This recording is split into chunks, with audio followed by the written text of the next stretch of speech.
Joining us to discuss more on the impact of this war, particularly in Africa, is a foreign policy analyst, Bolu Michael-Biyi.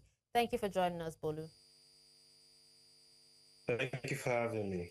Now, Bolu, how do you think, or how will Netanyahu and Israel's defense minister's statements about targeting Iran's supreme leader impact regional stability?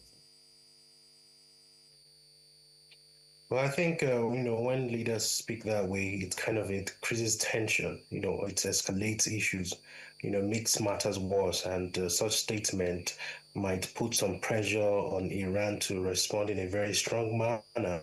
And also some other countries that may support Iran may be pulled into the war, and that's not very good for the world. That's not very good for the region. So, when it's each country's armies, they're facing each other, the leaders can still talk, can still negotiate, can still try to relieve the tension.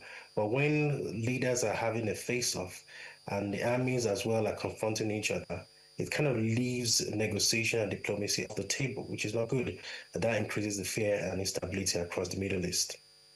All right, but do you think, does this conflict pose any threat to African countries at all? Yeah, I think it does. I mean, the world is so interconnected right now. It's a matter of a chain being as strong as its weakest link. I mean, for example, the current crisis between Russia and Ukraine, you can see how much it's kind of, has affected everybody, affected every country in the world, one way or another. Now, Middle East is very close to Africa. I mean, it's just across the sea from Egypt. I mean, by the time you look across the sea, you're already in Israel or Saudi Arabia. Is very close. So they play a very key role, when it comes to Africa's trade and things like that. So we might see oil prices, increasing because the Middle East is it's a hub for oil, and many African countries, they import their oil products from the Middle East. Also, it's a major trade route, especially the Suez Canal. We might see the trade routes being disrupted if there's instability within the region. Also, we can see an expansion, the possibility that we have an expansion of insurgency groups. As the case of ISIS, we find, insurgency groups like Boko Haram kind of allegiance to ISIS and the likes. And when people begin to get displaced in the war, Africans are everywhere. We find African diasporas fleeing the Middle East or sending planes to bring their citizens back.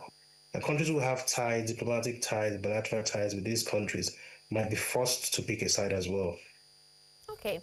Now, what are the consequences, in the U.S. involvement, or what consequences does the U.S. involvement have on the broader Middle East, especially with groups like Hezbollah?